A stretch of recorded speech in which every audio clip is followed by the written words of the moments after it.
Rupee here. ఎట్లున్నారు? నేను బాగున్నానండి. I love you all my sweeties. Hope అందరు మంచిగా ఉన్నారు అనుకుంటున్నాను. హెల్దీగా అండ్ మంచిగా హెల్దీగా ఉండాలని కోరుకుంటున్నాను భగవంతుణ్ణి. అండ్ థింగ్ ఏంటంటే thank you so much for all of my subscription చేసే వాళ్ళకి అందరికీ కూడా thank you so much. I love you all. And మీకు ఎవరైనా ఫ్యామిలీ మెంబర్స్ ఉంటే వాళ్ళకి కొంచెము షేర్ చేసుకోండి నా వీడియోస్. అండ్ థింగ్ ఏంటంటే ఈసారి ఎవ్రీ టైము మీకు సేమ్ థింగ్స్ కుకింగ్ వర్సమ్మడి పెడితే బోర్ కొడుతుంది కదా, మీకోసమని ఇంటర్నేషనల్ డిషెస్ పెడుతున్నానండి. ఎవరు పెట్టనివి ఇంతవరకు యూట్యూబ్లో అంటే ఉన్నాయి ఇంటర్నేషనల్ డిషెస్, ఎవరు నేను అనట్లేదు, బట్ నేను మాడిఫై చేస్తున్నాను నా ఓన్ రెసిపీస్. నేను ఎట్లా చేస్తా అనేది మీకు చూపిస్తున్నాను, చూసి నేర్చుకోండి మై బంగారాలు. అండ్ కొంచెము ఏదన్నా కావాలనుకుంటే చూసి నేర్చుకొని చేసి పెట్టండి చిన్న పిల్లలకి. అది థింగ్ ఏంటంటే వెనకట ప్రాచీన నాగరికత, ఆర్య నాగరికత, మన ఇండియన్ హిందూ సాంప్రదాయాలు ఇవన్నీ కూడా ట్రెడిషన్స్ గురించి చాలామందికి తెలీదు. ఎందుకంటే వెనకట ఏంటంటే తొందరగా పెళ్లి చేసేది, మైనర్ బాలికలు ఉన్నప్పుడే పెళ్ళిళ్ళు చేసేవి, ఎల్లగొట్టేది ఇంటికి. దానివల్ల ఏంటంటే పెద్దోళ్ళు వీళ్ళకి ఎక్స్ప్లెయిన్ చేయకపోయేది. దానివల్ల ఏమవుతుందంటే చాలామంది పిల్లలకి, ఇప్పుడున్న జనరేషన్ పిల్లలకైతే అసలు అంటే ఏం తెలియదు. మగపిల్లలు అయితే అసలు పడుచుకోరు కాబట్టి మగపిల్లలకి అసలే తెలియదు. ఆడపిల్లలకైతే అసలు ఏమంటే ఏం తెలియకుండా అయిపోయింది. ఎందుకంటే ఇప్పుడు జనరేషన్స్ ఎట్లున్నాయంటే మొత్తము చదువుకునుడు, దాని తర్వాత పబ్లల్లో తిరుగుడు అంతా కొంచెం వెస్ట్రన్ కల్చర్ అయిపోయింది. కాబట్టి చాలామందికి పేరెంట్స్ కూడా చెప్తే ఇప్పుడు జనరేషన్ వినట్లేదు. కాబట్టి ఏంటంటే మొత్తం అంతా చేంజ్ అయింది. కాబట్టి చాలామందికి ఇవన్నీ కూడా ట్రెడిషన్స్ అనేవి తెలీదు. అండ్ తెలియని వాళ్ళు నేర్చుకుంటారని ఈ వీడియో పెడుతున్నా. ఎవరిని ఉద్దేశించి ఏదో చెడుగా మాట్లాడాలని కాదు, ఓకే. ఇవి వేదాలలో కూడా చెప్పబడ్డాయి. వెనకటోళ్ళు ఏంటంటే వాళ్ళు అనుభవించిరు అండ్ వేదాలు అవి చదువుకున్నోళ్ళు ఉన్నారు కాబట్టి వాళ్ళకి తెలుసు. కాబట్టి వాళ్ళు చెప్తుంటే, మన పేరెంట్స్ చెప్తుంటే చూసి నేర్చుకునేది అన్నట్టు, మన బాపంల ద్వారా వీళ్ళందరి ద్వారా. ఎందుకంటే మా తాతయ్య చెన్నకృష్ణారెడ్డి తాతయ్య, మా డాడీ వాళ్ళ డాడీ మంచోడు, చాలా మంచోడు, తెల్లగా ముద్దు ఉండేది తాతయ్య. ఆయన ఏంటంటే ఆయన అన్ని పురాణాలు వేదాలన్నీ చదివిండు, భగవద్గీత, భాగవతము, ఇవన్నీ గరుడ పురాణం ఇవన్నీ కూడా చదివిండు ఆయన. దానివల్ల ఏంటంటే కొన్ని థింగ్స్ ఏంటంటే అవి జనరేషన్స్ పోతూ ఉంటే మా నానమ్మకు తెలుసు మోస్ట్ ఆఫ్ ఇట్, అమ్మమ్మకు సరిగ్గా తెలీదు. కాబట్టి నానమ్మ ఏంటంటే అమ్మకు నేర్పించింది, దాని ద్వారా నేను నేర్చుకున్నాను అనమాట. సో కాబట్టి ఏంటంటే మీకు వెనకట ఉన్నాయి, మీకు ఏమేమి ఉన్నాయి అనేది చెప్దామని ఈ వీడియో తీస్తున్నాను ఇప్పుడు, ఓకేనా? ఓకే అండి, here we go. First thing ఏంటండి, మామూలుగా ప్రాపర్గా ఎవరి లైఫ్లోనైనా ఫస్ట్ ఎడ్యుకేషను, పిల్లలు పుడతారు, దాని తర్వాత ఎడ్యుకేషన్ ఉంటుంది. ఎడ్యుకేషన్ అయిపోయిన తర్వాత ఏముంటుంది మనకి, పెళ్ళిళ్ళు చేస్తారు, అవునా? వెనకట ఎట్లుండేనంటే పిల్లలకి పెళ్ళిళ్ళు చేసి వెళ్ళగొట్టేది. ఎప్పుడు మైనర్ బాలిక ఉన్నప్పుడు పెళ్ళిళ్ళు చేసేది. మైనర్ బాలికలు అంటే ఆల్మోస్ట్ లైక్ 15-16 ఇయర్స్ ఓల్డ్కి రజస్వల కాగానే, ఫస్ట్ టైం మెచ్యూర్ కాగానే ఇమీడియట్గా పిల్లల్ని పంపించేది ఇంటికి, పెళ్ళిళ్ళు చేసి పంపించేది. ఆ పిల్లలు కూడా ఎట్లుండనంటే మా నానమ్మ చెప్పేది, మా నానమ్మకైతే 8 ఏళ్ళు ఉన్నప్పుడు మా తాతయ్య 21 ఏళ్ళ పిల్లగాడిని ఇచ్చి చేసిరట. గట్లే ఉండేది వెనకట, గంత గ్యాప్ ఉండేది వెనకట. అంటే నేను మా నానమ్మని అడిగిన, మరి పీరియడ్ కూడా రాలేదు కానీ చిన్న పిల్లవు కదా, మరి నీకు అప్పుడు ఎట్లా సెక్సు అట్లా చేసుకున్నా అంటే, అట్లాంటివి ఏం లేవు బిడ్డ మాకు, నేను పీరియడ్ వచ్చి కొంచెము ఏజ్ వచ్చేదాకా అట్లాంటి అంటే నేను అన్నా మా నాన్నమ్మతో, అది అబ్యూజ్ అవుతుంది కదా, చిన్న పిల్లవు కదా నువ్వు, 8 ఏళ్ళ పిల్లవు కదా, పెళ్లి చేసి వెళ్ళగొడితే అప్పుడు ఏం తెలుస్తుంది, ఆయన తాతయ్య అంటే పెద్ద ఆయన కదా 21 ఏళ్ళకి, ఆయనకు అప్పుడు చిన్నగా ఉన్నావు కదా నువ్వు అంటే, అట్లాంటివి ఏం లేవు బిడ్డ, మాకు పెళ్ళైన కొత్తలో మేము పండుకున్నాము, ఏంటంటే చిన్న పిల్లం కదా అప్పుడు ఇంకా ఏం తెలియదు. అండ్ వెనకట మా నాన్నమ్మ ఏంటంటే పెద్ద బాల శిక్ష చదువుకుంది, అంతా తప్పితే ఇంకా వేరే ఎడ్యుకేషన్ లేదు. మా తాతయ్య ఏంటంటే సర్పంచ్ ఉండేది ఊర్లో, అండ్ తర్వాత ఆయన టీచర్ అన్నట్టు. So 7th class 8th class చదివిండు అంతే. అప్పట్లో అదే గొప్ప, అప్పట్లో ఎడ్యుకేటెడ్ అంటే అదే గొప్ప అన్నట్టు. సో థింగ్ ఏంటంటే ఇంకా అప్పట్లో మా నాన్నమ్మకు మళ్ళీ మెచ్యూర్ కూడా వెనకట ఏంటంటే 16 ఏళ్ళకు 17 ఏళ్ళ దాకా 16 ఏళ్ళ దాకా ఆల్మోస్ట్ మెచ్యూర్ అయ్యేటోళ్ళు కాదు. నేను 14 ఏళ్ళకి మెచ్యూర్ అయినా, మా అమ్మ 15 ఏళ్ళకి మెచ్యూర్ అయింది. వెరీ లేట్గా అయ్యేది అప్పుడు. ఇప్పుడు ఏంటంటే ఈ మొత్తము ఈ కోళ్ళు అవి ఇవి వీటిలల్లో అంతా ఈస్ట్రోజన్స్ ఇంజెక్షన్స్ ఇచ్చి కలిపి మొత్తము అట్లా చేయడం వల్ల ఏమవుతుందంటే ఇవాళ రేపు పిల్లలకు 9 ఏళ్ళకు 8 ఏళ్ళకే అసలు మెచ్యూరిటీ అయిపోతుంది పాపం. It's getting struggle. And menopause కూడా యాక్చువల్గా ఏంటంటే 55 ఏళ్ళ నుంచి 58 ఏళ్ళ మధ్యన ఆగిపోయేది పీరియడ్స్. ఆగిపోయినాక ఇంకా పిల్లలు పుట్టరు. బట్ ఇప్పుడు ది థింగ్ ఏమవుతుందంటే మెచ్యూరిటీ అనేది తొందరగా అవుతారు ఆడపిల్లలు కాబట్టి దానివల్ల ఏమవుతుందంటే ఈవెన్ 46 నుంచి 47 నుంచి 50 మధ్యనే ఆగిపోతున్నాయి. మా ఫ్రెండ్ ఒక అమ్మాయి ఉంది, ఆ పిల్లకైతే 47 ఏళ్ళకి అయిపోయింది. ఇప్పుడు నాది 47, బట్ నాకైతే ఇంకా అవుతుంది పీరియడ్స్.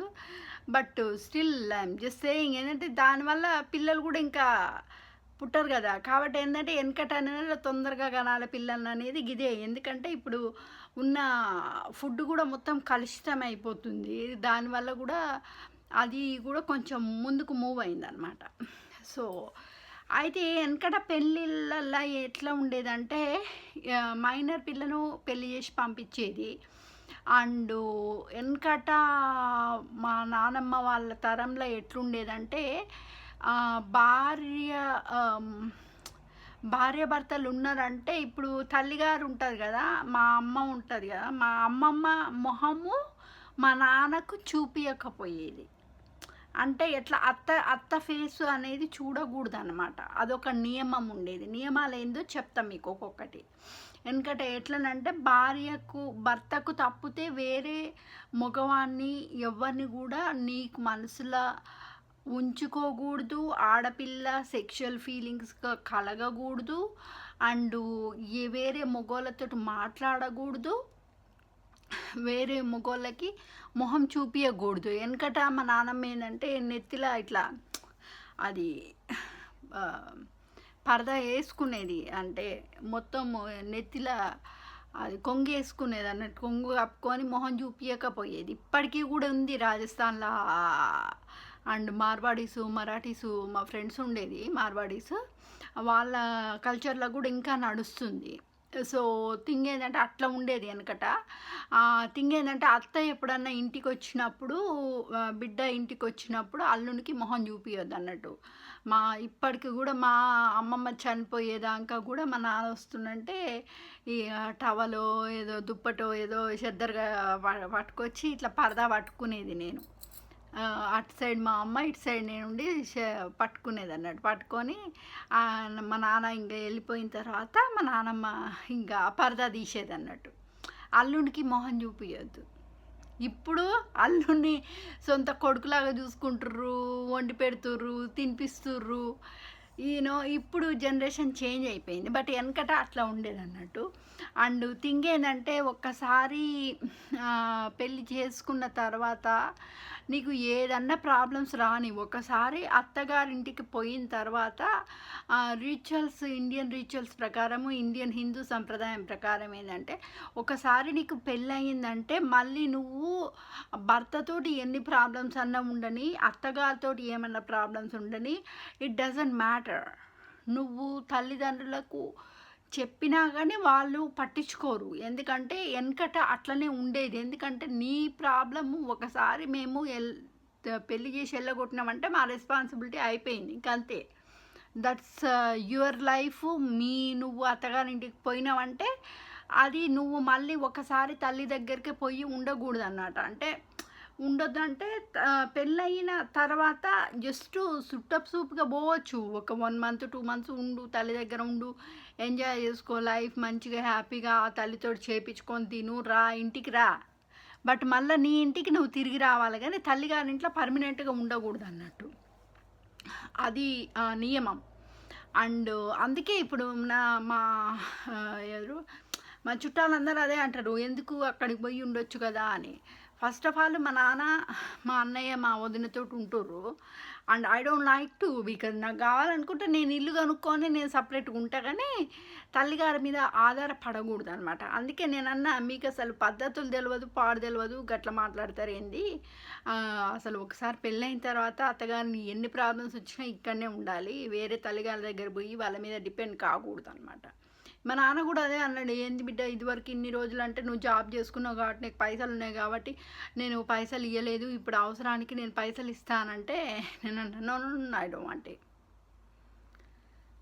వాంట్ ఇట్ అంటే తీసుకున్నా నేను, అవి కూడా అప్పు కిందనే తీసుకున్నా, అవి మళ్ళీ పే చేస్తాను నేను, ఇప్పుడు కాకుండా రేపు ఎప్పుడో ఒకప్పుడు ఫ్యూచర్లో నేను ఇల్లు అమ్ముతా, ఇక్కడ ఏమి ఉండను. సో డెఫినెట్గా I will pay everything back to him, because ఎందుకంటే నాకు I don't want to depend on anybody, ఎందుకంటే అది శాస్త్ర ప్రకారం అది ఫాలో కావాలి అంతే ఎవరైనా. అదొకటి.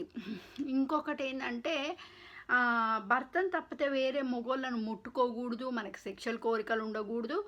అండ్ భార్యాభర్తలు వేరే వాళ్ళని పెళ్లి చేసుకోవద్దు, వేరే తెలవకుండా భర్తకు తెలవకుండా భార్య కానీ, భార్య తెలవకుండా భర్త కానీ వేరే వాళ్ళతో పండుకోకూడదు, కౌగిలించుకోవద్దు. ఇవాళ రేపు ఎట్లందంటే జనాలు పబ్లకు పోడు, ముత్తుకుండు, ఈ పెండ్లైన వాళ్ళు కూడా 92% ఆఫ్ ది పీపుల్ అండి, మొగోళ్ళు, పెళ్ళైన మొగోళ్ళు నేను చెప్తున్నా, భార్య ఉండంగానే కూడా వేరే ఆడదాంతో బయట పండుకుంటారు. చిన్నిల్లు కంపల్సరీ ఉంటుంది, అంటే మొత్తం కంప్లీట్గా అని చెప్పట్లే, బట్ డెఫినెట్గా 100% పండుకుంటారు. మొగోనికి ఆ కంట్రోల్ అనేది ఉండదు. ఈవెన్ దేవుడైనా మనుషులైనా doesn't matter, they will do that, they don't follow the rules, they will go for it. పెండైనా సరే వేరే ఆడదాన్ని అట్లాంటి కోరికలు రావద్దు, but 92% of the human being they will do that and they will go and sleep with other person, but వాళ్ళు భార్యలకు చెప్పరు. దట్ ఈజ్ ఫ్యాక్ట్, అది లోక సత్యం, అది నడుస్తుంది, తరాల నుంచి నడుస్తుంది అది. అదొకటి.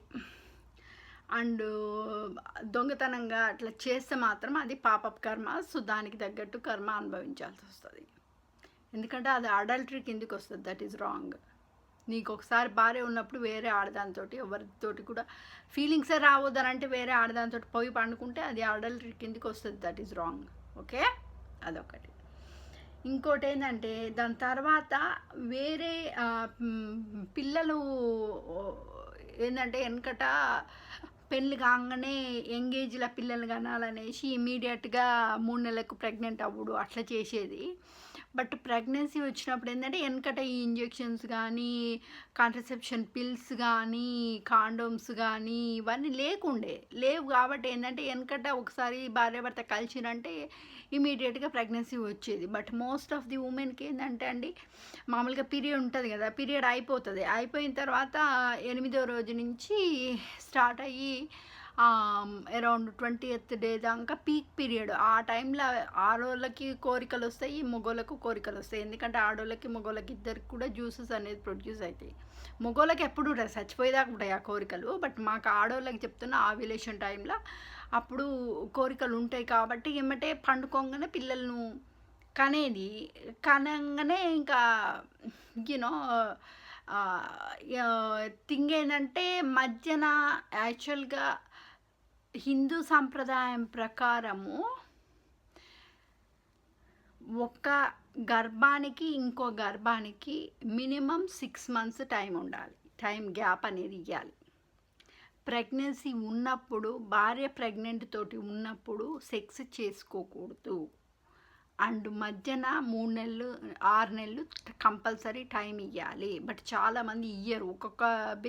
ఒక బేబీ ఫస్ట్ బేబీకి సెకండ్ బేబీకి ఓన్లీ మధ్యాహ్నం 1 year గ్యాప్ ఉంటుంది. కొంతమంది అయితే ఎమ్మటే కాగానే మళ్ళీ ఎమ్మటే ప్రెగ్నెన్సీ వస్తుంది. ఎందుకంటే దట్ ఈజ్ రాంగ్.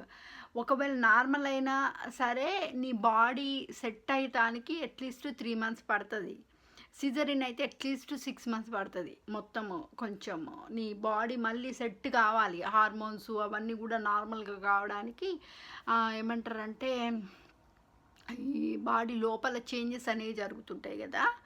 కాబట్టి పోస్ట్నేటల్ డిప్రెషన్ అంటారు దాన్ని. కాబట్టి ఏంటంటే ఆడపిల్లకు కొంచెం సెట్ అవుతానికి, బాడీ సెట్ అవుతానికి టైం పడుతుంది. కాబట్టి ఆ టైం అనేది కంపల్సరీ అవసరము. సో అది చాలామంది ఇయ్యరు. తొందరపడి మొగోళ్ళు ప్రెగ్నెన్సీ మొత్తంలో మేము వెయిట్ చేసినాం కదా అనే తొందరతోటి, ఆతృతతోటి ఇమీడియట్గా పిల్లల్ని అంటారు. అది తప్పు. ఓకేనా? That is wrong. అది తప్పు ఏంటి, కరెక్ట్ ఏందని చెప్తున్నా మీకు. అదొకటి. అండ్ సెకండ్ థింగ్ ఏంటంటే, ఒకవేళ మీకు డివోర్స్ అయిపోయిన తర్వాత కంపల్సరీ 3 నెలలు గ్యాప్ ఇవ్వాలి. కానీ ఈ మధ్య ఏం చేస్తారంటే, ముందే కలుసుకొని లివింగ్ అప్ రిలేషన్స్ ఉండి ముందే ప్రెగ్నెన్సీ చేసుకొని అట్లా చేస్తారు. తప్పది. ఏంటంటే డివోర్స్ అయిన తర్వాత నీకు కావాలనుకుంటే వేరే వాళ్ళని చేసుకున్నాక కంపల్సరీ 3 months తర్వాత మాత్రమే you need to get pregnant. Before that and after తొందరగా చేసుకోకూడదు. సెక్స్ చేసుకొని పిల్లల్ని కనకూడదు. అది తప్పు. అది ఒకటి. పిల్లల్ని ఎప్పుడు కూడా ఏ రూపకంగా కానీ in any form you should not harm the child. అరవడం కానీ, కొట్టడం కానీ, ఎటువంటిది కూడా మగోళ్ళు కానీ ఆడోళ్ళు కానీ చెయ్యకూడదు. ఎందుకంటే పిల్లలు దేవునితో సమానం కాబట్టి అట్లా తప్పు. అది చెయ్యకూడదు. అండ్ ఇంకొకటి ఏంటంటే, చిన్నపిల్లలు పండుకున్నప్పుడు కానీ నార్మల్గా కానీ చిన్నపిల్లల కాళ్ళు దాటకూడదు. కాళ్ళు దాటి పోకూడదు అనమాట. అంటే పిల్లలు పండుకున్నప్పుడు అట్లా కాళ్ళు దాటొద్దు అని అంటారు. అదొకటి వెనకట ఉండే, అట్లా చేయకూడదు. అండ్ ఇంకోటి ఏంటంటే, పిల్ల పుట్టినాక తొట్టెలేస్తారు కదా 21 రోజు. అయితే ఫస్ట్ టైం ఏంటంటే బొడ్డుది అది ఉంటుంది కదా, పిల్లలకి వెనకట ఏంటంటే కాళ్ళు ఇట్లా పెట్టి స్నానాలు చేయించుడు. మీకు ఒకటి పిల్లల గురించి పెట్టిన నేను వీడియో చూడండి. అండ్ థింగ్ ఏంటంటే, వెనకట బాలింతలకు కొన్ని రూల్స్ ఉండేది. ఆ రూల్స్ ఫాలో అయ్యేది. వెనకట చెవులలో గాలి పోకుండా నెత్తికి గుడ్డ కట్టేది పిల్లలు పుట్టినాక. థింగ్ ఏంటంటే, పిల్లలు యాక్చువల్గా పుట్టినాక చెవుల చుట్టూ అది కట్టేది. ఎందుకంటే ది ప్రాబ్లం ఏమైందంటే గాలి పోవుడు కాదు, ఏంటంటే ఏదన్నా నెగిటివ్ ఎనర్జీ అట్లాంటిది అంటే పిల్లలు పుట్టినాక చూస్తానికి వస్తారు కదా పిల్లలను.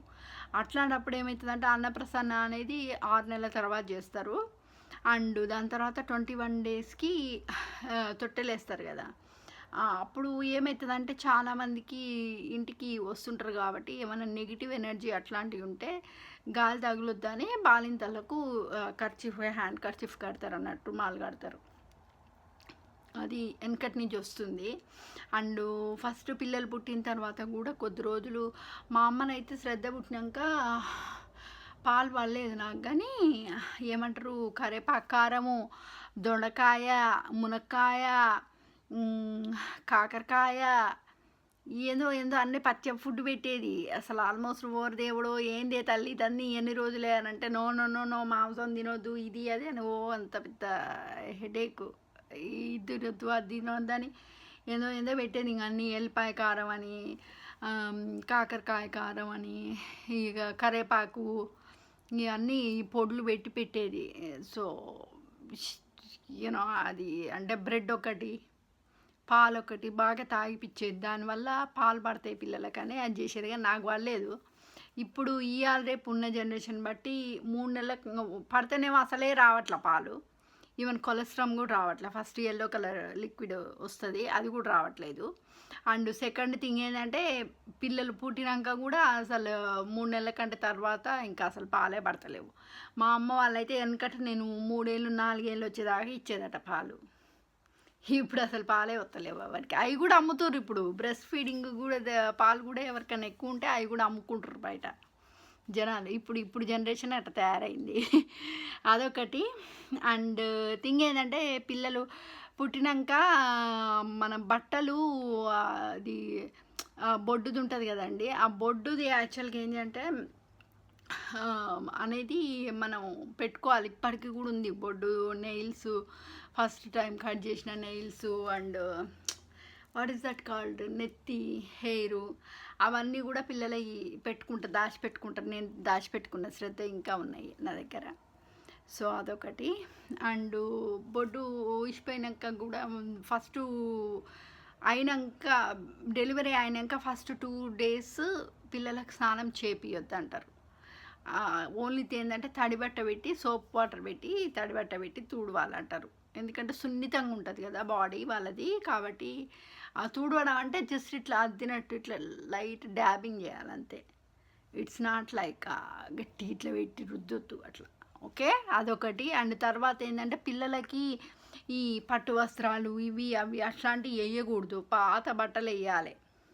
వెనకట ఊర్లలో ఎట్లుందంటే మా చిన్నప్పుడు ఈ వేరే వాళ్ళ ఇళ్ళల్లో పిల్లలకు పెళ్ళిళ్ళు అయినాక, అంటే పిల్లలు పుట్టినాక వాళ్ళ పిల్లల ఈ బట్టలు ఉంటాయి కదా, అవి తీసుకొచ్చి తొడిగేది మాకు చిన్నప్పుడు.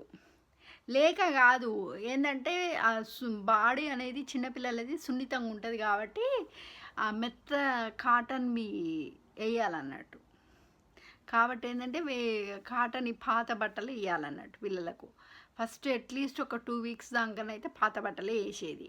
21st day దాకా అసలు కొత్త బట్టలు వేయకపోయేది పిల్లలకు. గట్లా ఉండేది వెనకట. ఓకేనా. దాని తర్వాత ఏమవుతుందంటే ఆడపిల్లకి 21st day అయినాక 6 months తర్వాత అన్నప్రసన్న చేస్తారు. అన్నప్రసన్న చేసినాక అన్నం ముట్టించేటప్పుడు ఫస్ట్ తండ్రి ముట్టియాలి. తండ్రి ఎందుకు ముట్టియాలంటే ఫస్ట్ పిల్లలకి తినిపియాలి, అన్నం తండ్రే తినిపియాలి ఫస్ట్. దాని తర్వాత భార్య పెట్టాలి, దాని తర్వాత వేరే వాళ్ళు పెట్టాలి. విధవలు కానీ వెళ్ళు వాళ్ళు కానీ ఎటువంటి వాళ్ళని కూడా పిలవకూడదు. విధవలు ఒకటి పిలవకూడదు.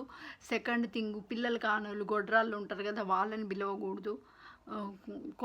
ఏంటంటే చెడు అవుతుంది కాబట్టి వాళ్ళని రానియకూడదు, వాళ్ళని పిలవకూడదు అనమాట అట్లాంటి ఫంక్షన్స్కి. అండ్ అన్నప్రసన్న తండ్రికి ఎందుకు ముట్టియాలంటే నువ్వు వండిన అన్నము భర్త తిన్న తర్వాత అది స్పెర్మ్ సెల్స్ క్రియేట్ చేస్తుంది అనమాట. దానివల్లనే అది నీ అండంతో కలిసి నీకు పిల్లలు పుడతారు. That is the reason why. అది పురాణాల్లో కూడా ఉంది కాబట్టే ఫస్ట్ తండ్రి ముట్టియాలన్నమాట. గోల్డ్ రింగ్ ఉంటుంది కదా, రింగ్ తోటి తినిపియాలన్నమాట కొంచెం. అది తర్వాత తల్లి పెట్టాలి. దాని తర్వాత మాత్రమే తాతయ్యలు, అమ్మమ్మలు, నానమ్మలు ఎవరైనా ఉంటే మన ఫ్యామిలీ మెంబర్స్ ముట్టియాలన్నట్టు అన్నం.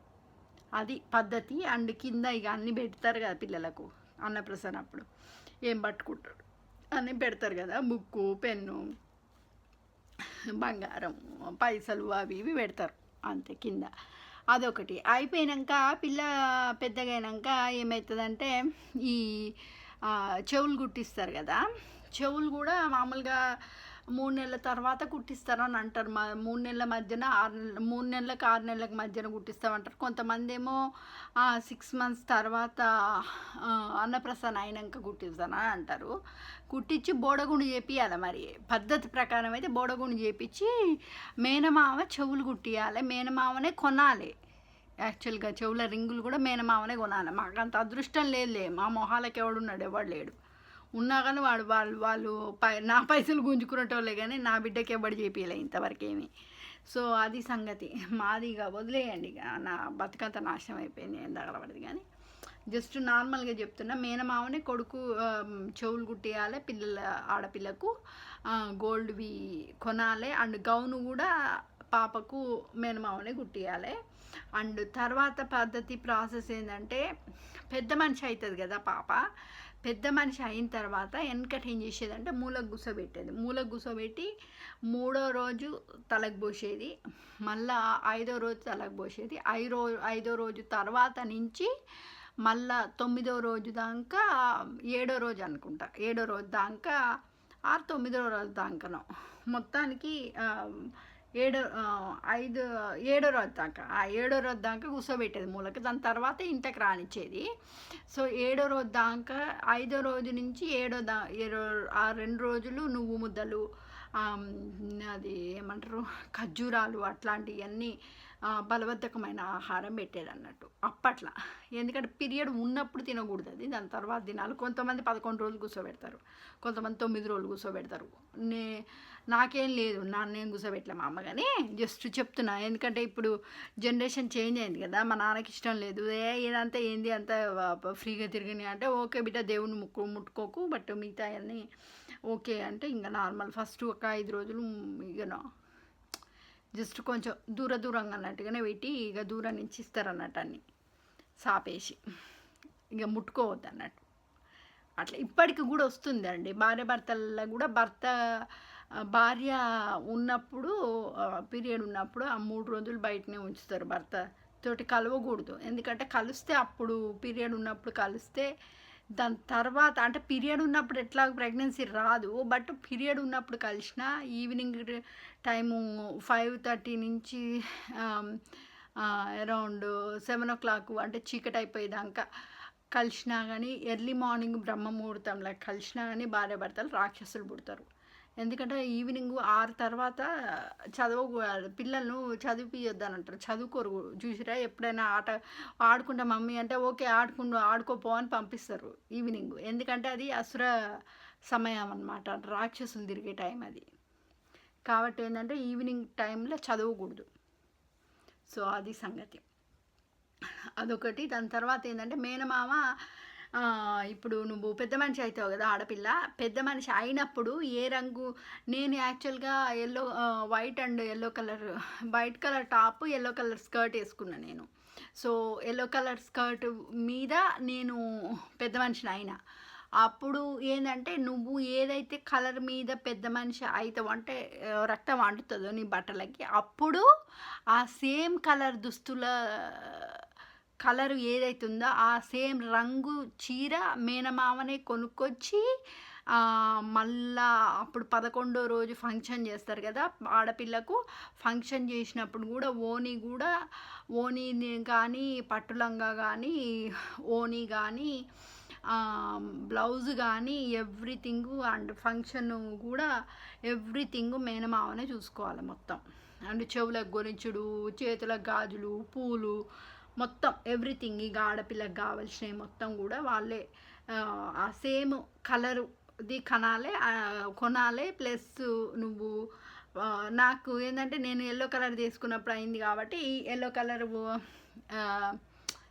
దానికి pink colour maroon colour border వచ్చేది మా మామయ్య కొన్నాడు, మా మమ్మీ వాళ్ళ అన్నయ్య కొన్నాడు అన్నట్టు. కొని ఆయనే పెట్టుకున్నాడు ఖర్చులన్నీ. అట్లా ఉంటుంది మామూలుగా దుస్తులు. ఎప్పుడైతే పీరియడ్ అయినప్పుడు ఏదైతే కలర్ వేసుకుంటావో నువ్వు ఆ సేమ్ కలర్ చీర పెట్టాలన్నమాట. చీర అంటే నాకు చీర కట్టించారు, ఫస్ట్ ఓని కట్టించి ఫస్ట్ ఈ ఏమంటారు పసుపు ఇవన్నీ పోసి మంగళ స్నానాలు చేపిస్తారు. దాని తర్వాత మళ్ళీ ఉట్టిగా జస్ట్ స్నానాలు చేపిస్తారు. దాని తర్వాత ఓని కట్టిస్తారు. ఓని కట్టించిన తర్వాత నాకైతే ఎట్లా చేసిరో చెప్తున్నా. ఓని కట్టిస్తారు. ఓని కట్టించిన తర్వాత దాని తర్వాత ఏంటంటే పసుపు అవన్నీ రాసిన తర్వాత మళ్ళీ అభ్యంగన స్నానం చేపిస్తారు. ఓన్లీ తల్లి మాత్రమే చేపియాలి, ఎవ్వరు కూడా పోకూడదు ఆ రూమ్లకు.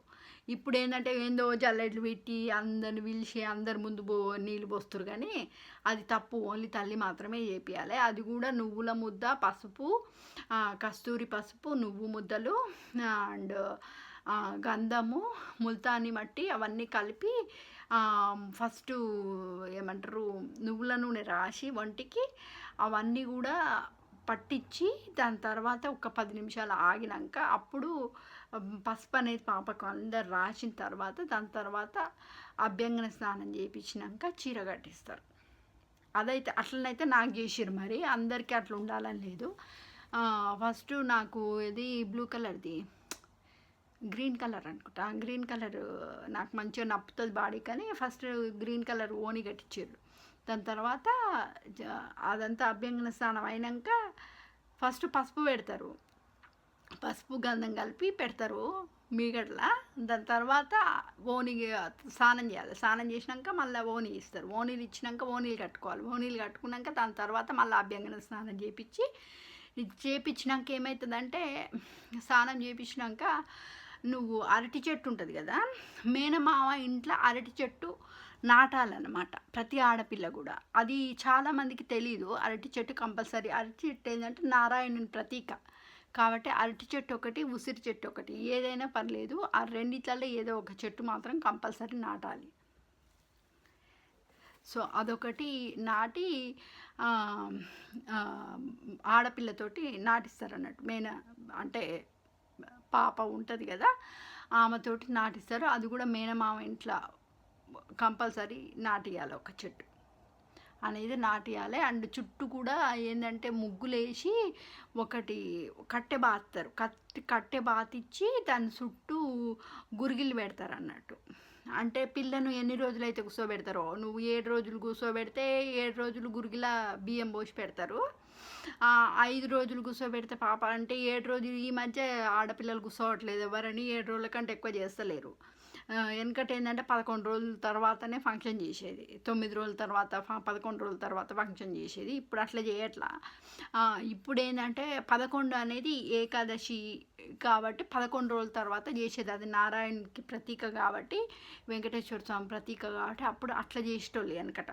దాని తర్వాత ఏంటంటే అవి గురుగులు, నువ్వు ఎన్ని రోజులైతే ఆడపిల్ల నువ్వు మూలకు కూర్చోబెట్టిరో అన్ని రోజులు అన్ని గురుగులల్లో ఏమంటారు బియ్యంగా వడ్లు అన్నా సరే, వడ్లు పెట్టేది.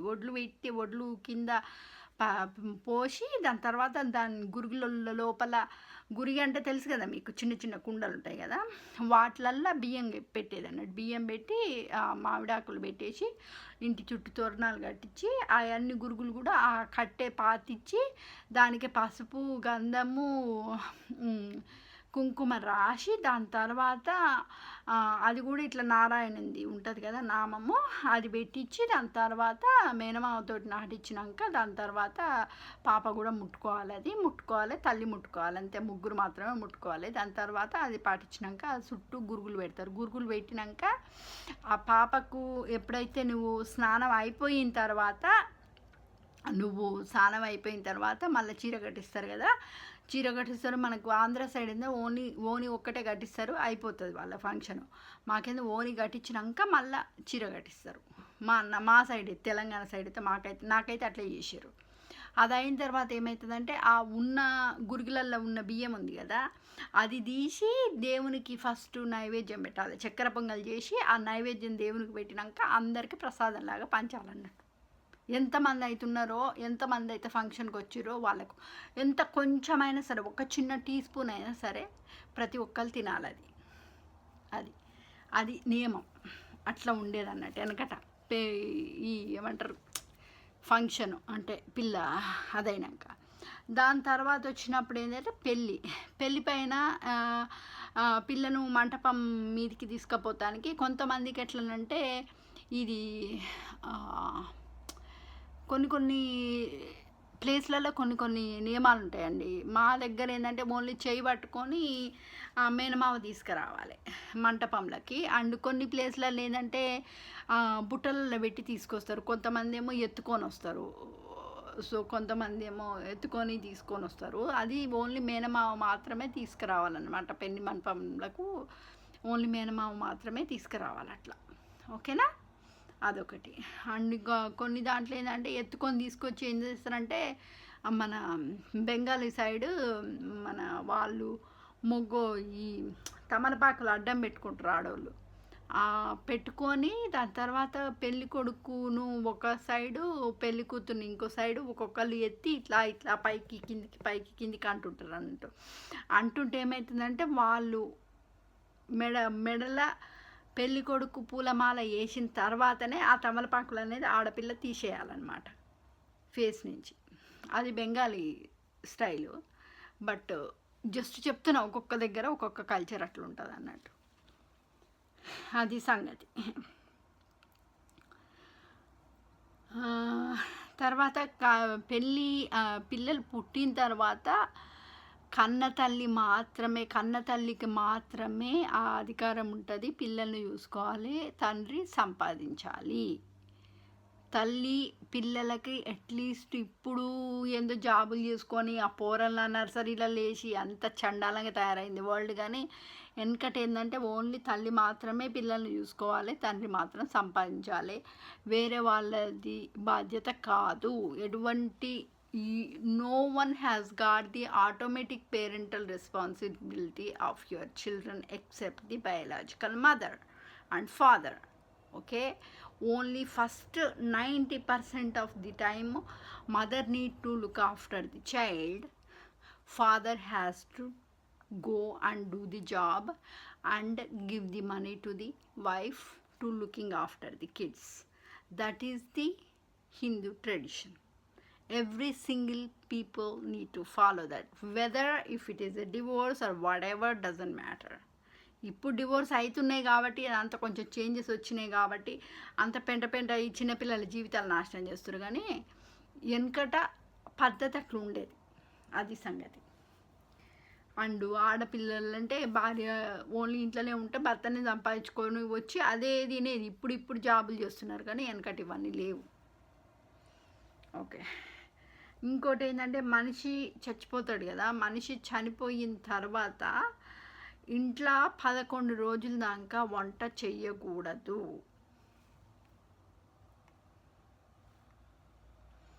వంట చేయొద్దు. ఎవరన్నా తీసుకురావాలన్నట్టు చుట్టాలు వీళ్ళు వాళ్ళు ఎవరైనా తీసుకొచ్చి పెట్టాలి. అండ్ ఆ 11 రోజులు అగరొత్తులు అండ్ దీపము కంపల్సరీ శవానికి ముందు వెలిగించాలి. ఓకే, చనిపోయిన తర్వాత ఇది మనిషి చనిపోయినాక ప్రాసెస్ ఏందని చెప్తున్నాను నేను. అంటే ఒక్కొక్క ప్రాసెస్ చెప్తున్నా. ఫస్ట్ పిల్లల తర్వాత పెద్ద మనిషి అవ్వడు, దాని తర్వాత ఇంకా పెళ్ళిళ్ళు అవ్వడు, పెళ్ళి తర్వాత చెప్పినా కదా మీకు. అండ్ ఇంకొకటి ఏంటంటే పెళ్ళి తర్వాత మీకు చెప్పలేదు, ఆషాఢ మాసంలో పోకూడదు, అత్తకు అండ్ భర్తకు చూపించకూడదు అనమాట మొహము. కాబట్టి తల్లిగారింట్లో కంపల్సరీ 1.5 months ఉండాలి. అది అరౌండ్ జూన్ ఎండింగ్ నుంచి ఆగస్టు మిడ్ వీక్ దాకా ఉంటుంది ఆషాఢ మాసము. సో అప్పుడు ఏంటంటే ఆ టైంలో ఒకవేళ భర్త కానీ భార్య కానీ సెక్షువల్గా కలుసుకోకూడదు. అండ్ అత్త మొహం కానీ భర్త మొహం కానీ చూడకూడదు. ఎందుకంటే చూస్తే వాళ్ళకి క్షీణము ప్లస్ ఇది రోగాలు వస్తాయి అన్నట్టు, కాబట్టి చూడొద్దని అంటారు. అండ్ ఇంకొకటి ఏంటంటే ఒకవేళ చూసి ఏమైనా అయితే మాత్రం కంపల్సరీ శాంతి పూజ చేపించిన తర్వాతనే ఆడపిల్ల ఇంట్లోకి రావాలి, మళ్ళీ అత్తగారి ఇంట్లోకి అప్పటిదాకా రాకూడదు. ఓకేనా, అదొకటి. పెళ్ళైనాక ఇంకా ఒడి బియ్యం పోసుడు ఇవన్నీ ఉంటాయి కదా, ఇంకా మీకు తెలుసు కదా అవన్నీ ట్రెడిషన్స్, ఇంకా మీకు చెప్పాల్సిన అవసరం లేదు. పెళ్ళైన తర్వాత ఏమేం చేస్తారు, అప్పగింతలు ఉంటాయి. అప్పగింతలలో వెనకట ఏం చేసేదంటే బొంగులు ఉంటాయి కదా, బొంగులు పోసి వెనకకి ఇట్లా చల్లేదన్నట్టు. వెనక చల్లితే ఆ బొంగులు ఎవరి మీద ఆడపిల్ల మీద పడితే వాళ్ళకి తర్వాత మళ్ళీ పెళ్ళి అవుతుందని అనేది, అట్లా ఉండేది నియమం. అదొకటి. ఇక పెళ్ళైనాక ఇంకో వడి బియ్యం తీసుకొస్తారు. అత్తగారింట్లో 3 రాత్రులు చేయాలి ఫస్ట్. దాని తర్వాత తల్లిగారింటికి మళ్ళీ అక్కడ వడి బియ్యము అత్తగారింటికి తీసుకొచ్చినాక అత్తగారింట్లో 3 రోజులు వడి బియ్యం పోయాలన్నట్టు, తీయాలి, విప్పి ఈ బియ్యం ఆడ వండాలన్నట్టు. ఇక మీకు అవన్నీ తెలుసు కదా, ఇక నేను చెప్పాల్సిన అవసరం లేదు. దాని తర్వాత మళ్ళీ 3 నెలలు అది తల్లిగారింటి తర్వాత మళ్ళీ 3 రాత్రులు ఇక్కడ అత్తగారింట్లో నడుస్తుంది అన్నట్టు. అట్లా ఇటు అటు వచ్చుడు పోవుడు ఉంటుంది. అట్లా 9 రోజులు 11 రోజులు అట్లా ప్రాసెస్ నడుస్తుంటుంది అన్నట్టు. వడి బియ్యం ఇక్కడ తీసుకొచ్చి ఇక్కడ పోసి మళ్ళీ అక్కడ ఇప్పాలి, అక్కడ పోసింది ఇక్కడ ఇప్పాలి, అట్లా. సో అవి కంపల్సరీ అనమాట. దాని తర్వాత మనిషి చనిపోయినాక చాలా మందికి తెలియదు ఏంటంటే ఈ మధ్య ఈ ఆర్టిఫిషియల్ పెడుతుర్రు, ఏమంటారు ఆర్టిఫిషియల్ లైట్లు పెడుతుర్రు, అవి పెట్టడం తప్పండి. అండ్ సెకండ్ థింగ్ ఏంటంటే ఎవరన్నా తీసుకొచ్చి మనిషి చనిపోయినాక ఫస్ట్ 15 రోజులు మాత్రం ప్రాపర్ దీపం వెలిగించాలి, నూనె దీపం వెలిగించాలి. నువ్వుల నూనె అయినా నెయ్యి దీపం అయినా పర్లేదు. అండ్ అదర్ థింగ్ ఏంటంటే అగరొత్తులు కంపల్సరీ దీపం వెలిగించాలి. ఆ 11 రోజులు వేరే వాళ్ళు ఎవరైనా తీసుకొచ్చి ఫుడ్ ఇవ్వాలి. ఆ రోజు ఇంట్లో అనేది అన్నం వండకూడదు. అండ్ పీరియడ్ వచ్చినప్పుడు కూడా ఆడపిల్లలకి వెనకట ఏంటంటే పీరియడ్ వచ్చినప్పుడు దేవుణ్ణి ముట్టుకోకూడదు. అండ్ అదర్ థింగు గుళ్ళలకు పోకూడదు. సెకండ్ థింగు థర్డ్ థింగ్ ఏంటంటే వాళ్ళు అన్నం అసలు వంట అనేది చేయొద్దని అంటారు ఆ 3 రోజులు. బట్ ఈ వంట చేయకుండా ఎట్లుంటుంది, తినాలి కదా. ఇక మొగోళ్ళు వంట రానోళ్ళు ఆడోళ్ళు తప్పదు. సో అట్లా ఉండేది. అండ్ చనిపోయిన తర్వాత ఏంటంటే మనిషి చనిపోయినాక అత్తగారింట్లో అల్లుడు అత్తగారింట్లో ఒకరోజు నిద్ర చేయాలని అంటారు, అది నియమం. అండ్ దాని తర్వాత నిద్ర చేసి నెక్స్ట్ డే పొద్దున బ్రేక్ఫాస్ట్ చేసి లంచ్ చేసి మళ్ళీ అక్కడనే స్నానం చేసేసి తిరిగి తిన్నాక ఇంటికి రావాలన్నట్టు. అదేనా? ఓకే, అదొకటి.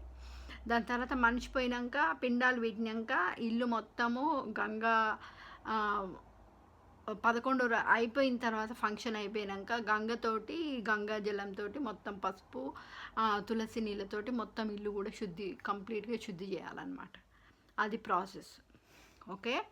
దాని తర్వాత ఏంటంటే మనిషికి చనిపోయినాక మంచం మీద నుంచి ఇమీడియట్గా దించి ముక్కులల్లో దూది పెట్టి కాళ్ళకు అవి ఏమంటారు దారాలు కడతారు. అది ఎందుకు చేస్తారో నాకు ఇంతవరకు తెలియదు, బట్ అదైతే నియమం, అది కంపల్సరీ ఫాలో కావాలి. ఓకేనా? మంచం దింపేది ఎందుకంటే చుట్టూ దయ్యాలు తిరుగుతుంటాయి అన్నట్టు, కాబట్టి మంచం మీద పండుకోబెట్టొద్దు మనిషి చనిపోయినాక అంటారు. మనిషిని ఇమీడియట్గా కిందికి దింపాలి. అదర్ థింగ్ ఏంటంటే ఆ మంచం అనేది ఏదైతే పండుకున్నారో ఒక మనిషి పండుకున్న మంచము సాకలి దానికి ఇచ్చేస్తారు అన్నట్టు.